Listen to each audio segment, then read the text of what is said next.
It is time for the fun part of the update or live stream for my channel. It's time to talk about what the potential kit of the ships that are coming out are going to be. Starting with the Banner Girl Guam. Now, as a large cruiser, it's guaranteed straight up that she's going to be one of the front tanks in your Vanguard position. I've never seen a large cruiser where you have to stack her in the back or in the middle. So I'm expecting the same thing from Guam this time around. So frontline position, tank position. So right here, we go to a large cruiser. Basically, any of these large cruiser goes here. Guam will be the same thing in this position. Now, one thing I did say, I'm not sure if I mentioned this in a prior video, but every time we have hard content, in this case chapter 15, all of the new ships, or at least most of the new ships that are coming out, or the units, are going to be focused towards making that content much easier. So since chapter 15 is a anti-air plane map, you can expect Guam to probably be something related to anti-air. I think a lot of people are saying she's kind of anti-air focused. I don't know where it's coming from, maybe history or something, but some people are saying she's anti-air focused. So I do think that is the case this time around, because chapter 15, people are saying it in history or whatever. Makes sense, right? So kit wise, I did see that she has like little purple lightning. Not a rated me by any means, but a purple lightning when she hits a debuff or whatever. I'm expecting this debuff to be something of an anti-air debuff, something like Yorktown 2. If you guys don't know, Yorktown 2 has a debuff that makes it so enemies have less anti-air. So I think it's stackable, but like less anti-air. I believe it's the it's one of these skills. Was it the? No, I think it's this one, right? No. Okay, one of these skills reduces anti-air. I'm not blind. I know it's one of these skills here. Damage is based off the skills level and decreases this ship's detection gauge. Okay, maybe I'm just dumb. I'm pretty sure she has a skill that reduces anti-air. Here it is. For 12 seconds, decrease the enemy's anti-air by 6%. So I think Guam is going to have something like that as well too.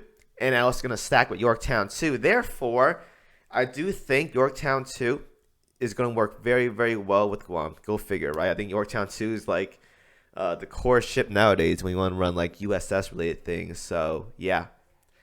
Another thing is I think Guam, excuse me, is going to be in a weird position in terms of where you want to put her in chapter 15. So if you guys don't already know, chapter 15, your mob fleet does most of the work, but your boss fleet nowadays also puts in a lot of work as well too, because you want to use both of them to like mix and match and do all the boss. Like there's 3 bosses in 15.4, so mob fleet goes here, boss fleet goes here, mob fleet goes here, stuff like that, to make it so you don't get the debuff on your ship that's going to the final fight.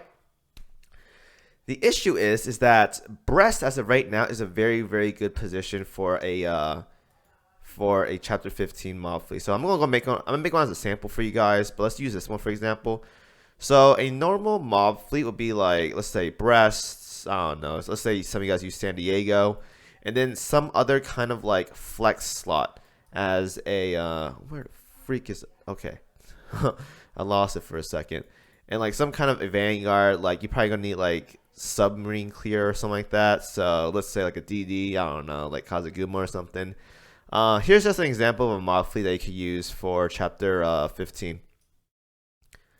Where's my Kazaguma? I'm so blind right now, please.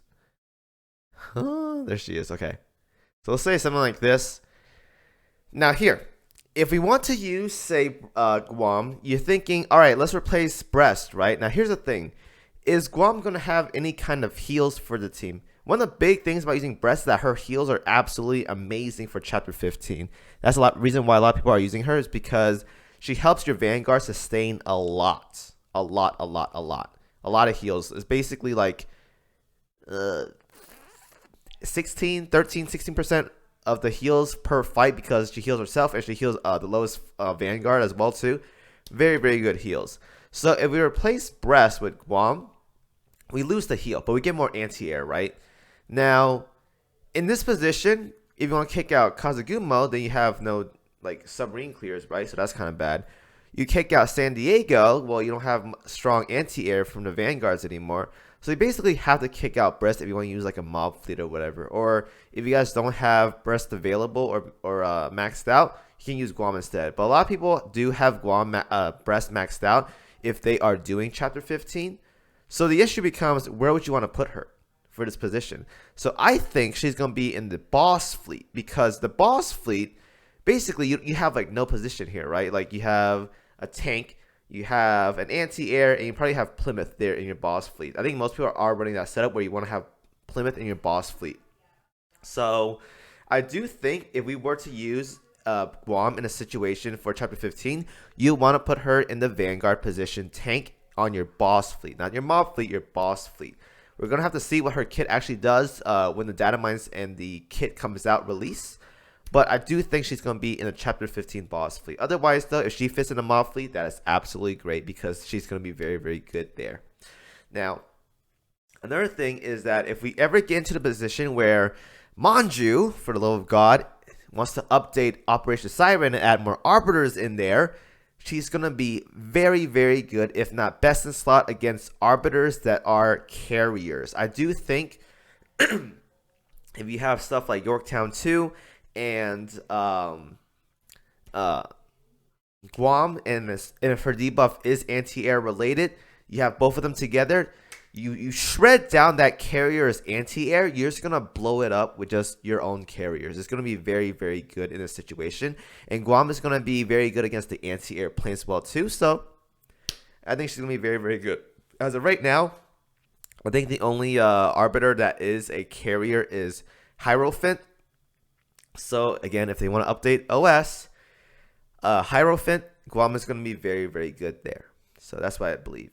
Otherwise, though, for kit, I think this is going to be a regular tank, anti-air oriented. Probably a little bit of, you need to have USS fleets or USS ships or whatever. But we'll see. I hope she doesn't turn out like Kronstadt, because as much as I don't want to say it, I think Kronstadt as of right now is like the most underwhelming UR ship we've gotten up to date. Like Kronstadt is just, to me, Kronstadt is like, if you don't have like PR large cruisers done, you use her. As much as I hate to say it, you pretty much use Kronstadt for situations where you don't have PR large cruisers, which are all URs in this case. So I'm hoping she doesn't turn out like this. Hoping she's going to be very, very good. And yeah, I think it's just going to be a very simple anti-air focused tank. Maybe a little bit. If she heals, that's going to be amazing, by the way. I don't think she's going to power creep Breast, though. But hey, it could happen if she does heal. So yeah, anyways, hope you all enjoyed the video. Thank you guys for watching as always. Let me know what you guys can expect from Guam's kit. And I will see you guys in the next video as always.